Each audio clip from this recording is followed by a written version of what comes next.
Welcome to the Obesity Medicine Podcast with your host, Dr. Matea Rentia, board certified in internal medicine and obesity medicine. Here, we talk about a path to metabolic health, and we have real conversations about chronic weight management and living a full life. Just a reminder, I am a physician, but I'm not your physician. So everything that's on this podcast is for informational purposes, but please go talk to your doctor about what's right for you. There is no medical advice being given on this podcast. Welcome back to another episode of the podcast. Today, we're going to talk about everybody's favorite topic, which is busting a plateau. Now, I'm not going to tell you the same things you're hearing everywhere else. I'm going to give you some of the things that people overlook because honestly, we could always talk about this for 100 episodes. This is the thing that frustrates people the most. And everyone knows about doing a nutrition log and making sure they're getting the protein and the fiber. That's the obvious stuff, but we're going to talk about, I think I broke it down to 5 things that I find to be very helpful that are not traditionally looked at. Before I get to that, last night, we had my son at his school. They do a fundraiser. It's a carnival thing. It's really cute. They do such a great job at the school with everything that they do. And part of this event, there was a silent auction. And I'm bringing this up because how cool is this? One of the items is that they auctioned off the fire department had where one time they can come with the fire truck and the kid gets in the fire truck and they bring you to school. And I just think that is so cool. So here's the thing. Last year, I didn't win it because I put down a bid and someone came and outbid me. So this year I was a little bit more aggressive. And let me tell you, friends, I'm not going to tell you the number we ended at, but someone put down $25 and I was like, I know that this is going for more than 100 because I knew from last year, like this is going for more than that. So I put down 100, someone bid after me. I had to bid again. It was not too much damage. And you know what? It's for a good cause. It goes to the school. I think this is the coolest experience ever, but that was a really fun experience. And they had so much fun, nice stuff that you could do. They had bingo. They had games for the kids in the gym. They had Costco food, which to me is always a win when I can get some Costco pizza. This was a Thursday night. And I have to tell you, maybe this is just getting older. I had a blast at this event. And I was thinking, wow, I never thought that going to my kids' first grade carnival would be just fun of the century. But you know what? This is what it's about. Actually enjoying things in life. Real quick, before I get into today's episode, I realize I have not talked about this at all. But if you want to do with me and Amanda Sabaker, this is a joint group that I'm running this summer. It's going to be May, June, July, August, 4 months. It's called the Summer Reset. We're reading 4 books. The books, you don't even have to read them. It's really like a scaffolding for us to go over a concept that month. What happens is in the beginning of the month, we release a podcast episode to you. You can listen to it. If you read the book, amazing. Does not matter if you don't. We've got some calls where we're going to get together and we're not just rehashing the book. We're really talking about how do you take those topics and you implement them. The books are fun. It's The Year of Yes by Shonda Rhimes. French Women Don't Get Fat, learning how to eat for pleasure. I can't even remember the other. Okay. One is about, it sounds so random because it's about basically throwing parties and you're thinking, what does that have to do with anything? But one thing that we know, a lot of the women in our world that are entrepreneurial and that are in business, well, really anybody, this is not just limited to women, you need to know how to network better and how to build friendships better and how to have more of that connection in your life. And so that's just one of the books that we're using in that direction. And then of course, you knew this had to make an entrance, The Slowing Down to the Speed of Joy. You know, I've all been obsessed with that book this past year. And so we're going to bring that in. The goal in these 4 months is to bring those concepts into your active life. We are not about you just sit there and think about it and talk about it.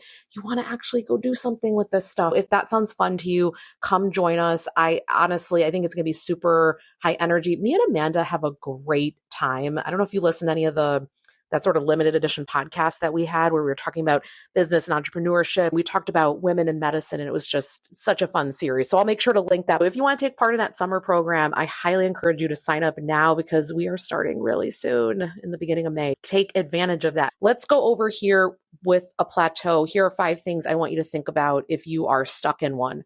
Before I even get to this, Stop being frustrated because this is part of the natural trajectory. Your body's not failing you. It loves you. It thinks it's keeping you safe. So let's just stop this. We're so angry that our body's not releasing quicker. This is part of the process. And the quicker we can come to acceptance, the quicker we can love it enough and do enough great things that it will continue to go in the direction that we are definitely asking it to go. About number one, I'm going to say the captain obvious, which is hydration, but actually doing it. Okay. So it's not just, oh yeah, I think about it. I know it's a great concept, but it's literally every single day. Are you getting the hydration that you know you need? And this can shift so much your hunger, your energy, everything that's happening. Keep a habit tracker with this and see, hey, for 2 weeks, can I get 100 ounces of water daily if that's what I want to do? I say at least 64 ounces a day. Absolutely everything counts. Do you need to track it? Do you already know, no, Matea, this is not a problem for me. I already do this. I find that people go through periods of being good at it, but I don't have very many patients that are consistently really getting 100% all the liquids that they need. They get close, they're doing it, but if you're in a plateau, this becomes incredibly important. Now we're going to get to a little bit not as obvious. Number 2, sleep, and not just sleep, because okay, fine, you know, all right, I need the sleep, but also rest. And that's not the same thing. Sleep is at night. How many hours are you getting that are restorative, where you feel good in the morning? And what I want you to look at is, are there things at night that are getting in the way of this sleep? You're sitting there and you're scrolling online for hours watching reels, or you're watching Netflix, or you can't put the book down that you have. Those are the kind of things that we want to work on. And if you have a more significant sleep problem where you literally can't get to bed, you're doing all the simple sleep hygiene things. We just had an episode where I brought a physician on that's a specialist with sleep. That was a few episodes back. We'll make sure to link it in the show notes. She talked a lot about how if you're doing all the sleep hygiene things and it's not working out, there are so many other reasons that your sleep could be affected, sleep apnea being one of them, and there's many more. You want to make sure to see a sleep medicine physician to get an evaluation for all these things. We have to first decide that this actually matters, and I'm not going to let Netflix and these other things get in the way. And then there's no, I try to go to sleep and I can't go to sleep. That's insomnia. And it's not really even just a sleep problem. It's that during the day you feel bad. Of course, you're plateaued when all day you're tired, all day you're exhausted, you feel horrendous. Insomnia is a 24-hour problem. So sleep is number 1, that you're getting enough of it, that you're not in a sleep debt, and you do the best you can, right? We're not looking for perfection. You do the best you can. But let's talk about the rest part. Are you ever off? Is there ever white space? Downtime. I refer to it as my frolic time, where if I want to go get nice coffee, I can do it. If I want to go look at Barnes and Nobles, I can go do that. It's the time that's open, that's unaccounted for. Do I want to just lay down? I'm not someone who takes naps. I do like laying down for an hour or two. I don't fall asleep, but there's something about when my body is laying down horizontally, I feel so different afterward. Do you have a weekend that's slower? Just, you have less going on sometimes. I have a friend where, now granted, she does have 3 young kids, but she is so busy. If I lived her life, I would be dying. It is, I think, like 3 events per evening. Well, this kid goes to swimming and that kid does this. And yeah, maybe it's a phase of life. I just know for me, I cannot be that overly booked. My kids can't do more than one thing each at a time. One can do theater, one can do soccer, but we're not doing everything all the time. There have to be considerations when you're in a bigger family. At least this is how I believe in family rules and things like that. But it's because I can't restore if I'm doing things 24/7. Rest. Are you getting that time? If you're constantly running around, your body pushes back. You end up getting sick more often because your body's like, okay, you're not going to chill out. Your nervous system's always going to be jacked up. Cool. We're going to make you sick so that you have the flu or COVID or whatever it is, and you're going to have to lay in bed for a period of time. Now, do you get sick in general? Sometimes, yes. But when you are raggedy taggedy worn down, your immune system is in the toilet. You popping a vitamin C in the morning, doing a multivitamin is not enough to handle it. It does help, but it's not enough. So instead of thinking, how can I restrict the calories more? How can I clamp down more? I need you to do a search for if you have rest and free time and some fun happening. That's what I need you to search for. Do you see the difference here? That instead of yanking more stuff from you and making you even more stressed out, we are actually seeing if you're getting what you're needing. Number 3, and this is very closely related, let's bring back some joy. This can't feel miserable. I made a video online the other day and I was talking about breaking a plateau, and I talked about how I wanted people to get water every single day. I wanted them to not focus on the scale, because what we focus on, we really magnetically attract. So when you're like, is it going down? Is it going down? Is it? You end up attracting that. And we don't want that. Don't even weigh yourself for 2 weeks. The thing that I spoke about in that video is that I wanted people to, if they had a hobby, do it every single day, or find a hobby, but that every single day they needed to do something that brought them joy. You can't white knuckle your way through this. We need less tension. And how do we do that? We need to have things where you actually like doing them.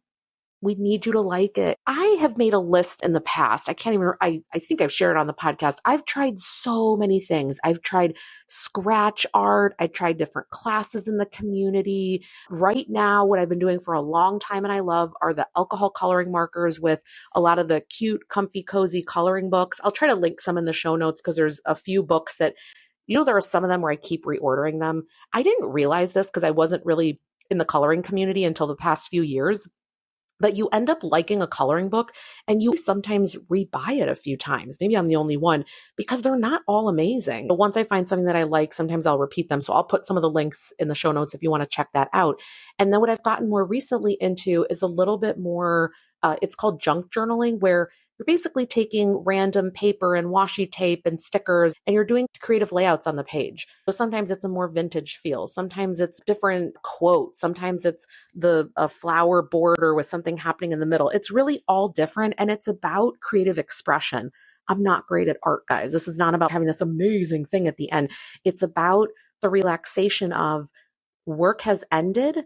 I've made a dinner, eaten a dinner in peace, playing with my son, and then I have this little craft area set up. It's literally right next to me on the couch. At night, I can just 20, 30 minutes do this, and I know every day I'm getting to do something that I love. It's not just like one time on a Saturday that I get to do something. Our brain freaks out with this. We're not supposed to be miserable all day long. Bring back the joy, bring back the hobby. What is it? And every day you do it. And there's people that say, I don't have the time. Yes, you do. You're scrolling online, you're doing other things. I have yet to meet a person where every single minute they're productive. It usually doesn't exist. Let's find this for you, because if finding that hobby and that time meant that you're no longer plateaued and now you're happy with your body and your life and how you're feeling, you would find the time. I want you to think about it in that way. All right, number 4 here, I call this like audit the drift. Okay, I want you to pick one thing where when you look at the day, you're realizing, you know what? And by the way, it's not that we're going for perfection. We're not overhauling everything, but you notice, okay, what kind of crept back in? It's like, yeah, when I'm making dinner, I'm having a few bites of stuff that I normally didn't have. You started to like slowly incorporate alcohol again, even though you don't really need it or want it.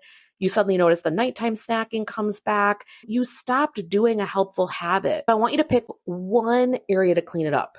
And maybe you say, I'm just going to, when I make dinner, I'll chew gum or I'll drink water or I'll make a plate. I've heard this concept, bite, lick, and a taste plate. And everything that you would have put in your mouth, you put on that plate. And basically you see at the end of it, I would have had this whole plate of food, but you're able to visually see it instead of just it disappearing and you're thinking that everything's working against you. So there's lots of ways to do this, but I would find one area. It can be anything. This could be paired with number 1, the hydration. Yeah, that kind of fell off. It could be meal related. It could be I just started to serve myself more and maybe I thought my hunger went up. Like they have shown that as you lose weight, you think you need more food. It's really interesting. I don't know if it's tied to ghrelin or what it's tied to, but you don't need as much food, but you keep thinking that you need it. It's just a really interesting phenomenon that happens. I would look for one thing and do a slight adjustment with it. I heard this great concept the other day, and it's non-committal experimentation. And I'm going to make a whole episode on this, but try something for a week and you're not committing that you have to do this for the rest of your life. You're just seeing what happens if I do that for a week. Let's non-committally experiment with one area where you drifted off and let's bring it back. You are not allowed to take it to perfection land. This is not everything gets overhauled. Do not do this to yourself. You pick one thing and that's the thing that you're going to slowly do one change with that. Okay. Number 5, I want you to get 1,000 more steps than what you're currently doing. Look at your actual, not thought in your mind, your actual 30-day average step count. Go in your phone, look at where you've been, and hopefully it's representative of a regular time, right? It's not like you're like suddenly busting it out. Look at that. And I want you to add 1K steps to that. And that's what I want you to try to hit daily for a week. And it's about another 5-10 minutes of walking. You don't even have to go outside. You can walk back and forth in the kitchen. I don't care. Walk on a walking pad if you have it. Go walk outside right now if you can. With it being spring and summer, the weather is just so much better, right? What this shows you, this is that 10% improvement, not perfection. It shows you can follow through. It's gentle on your body. You've already stressed yourself out. We're trying to decrease your stress. Notice every single thing that we're doing is nice and gentle. The walking is probably going to get rid of some of the stress from your day if you do it after dinner. Or if you do it in the morning, you're going to go into the workday more clear. Or if you're retired and you've just started to feel crummy, all right, let's get you moving in the morning and let's see how you feel.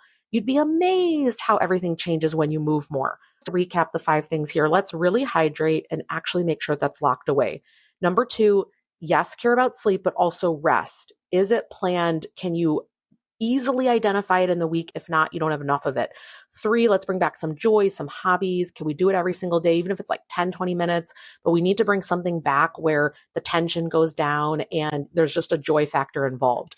4, we're going to pick one area where we're like, yeah, this was something that really worked for me that I implemented and then it just flew away like a bird. Okay, I'm going to bring back that habit, that thing, and just work on that. And then number 5, you're going to add 1K step to however much you're doing, which sounds little, but it's not when you think about it's an intentional act of being able to show yourself that you can be consistent and do new things. This is not everything, but this is just some options to get you thinking that, oh, it's not just decrease the calories more and clamp down even more or over exercise until I'm dying. That is not the point. The point usually is much more holistic with what needs to happen. All right, I'm going to leave it here. Reminder, if you want to do that summer program with me and Amanda Sabaker, we're going to have the link for that and it's going to be a blast. So I hope that you join us. All right, I hope you have a great rest of the week and I'll see you next Monday. That marks the end of today's episode. But if you're newer to the podcast, I want to tell you about something that we have, and it's a free podcast roadmap. So this is perfect for any of you that are listening where you want to be directed to very specific episodes. So let's say that you are just starting out and you want to know, what should I do right when I start on the medications? Or you're experiencing certain side effects on the GLP-1s, or you want to know what to do if you're in a plateau, or if emotional eating is taking over, or if hunger levels are high. So we have many different categories of episodes that we've talked about because there's a lot at this point. So if you want to be able to navigate that very easily, we have it broken down by category and also the episodes that are there, and we hyperlink to everything. So you can just click on it and find the episode, easy peasy. If you want that, you can go to rentiaclinic.com/podcast roadmap. We'll have it linked right here underneath the show notes where you're listening. And you can go ahead and get that free resource so that it makes it easy for you to navigate, because I know that it's really hard when someone has an established podcast. I am such a podcast fiend. I'm listening to podcasts all day long. And when I find one that I love, but there's a lot that are out there, I am so lost. So I hope that you enjoy this free podcast roadmap. Again, the link to get to that is going to be rentiaclinic.com/podcast roadmap. I hope this is helpful and let me know if you have any questions.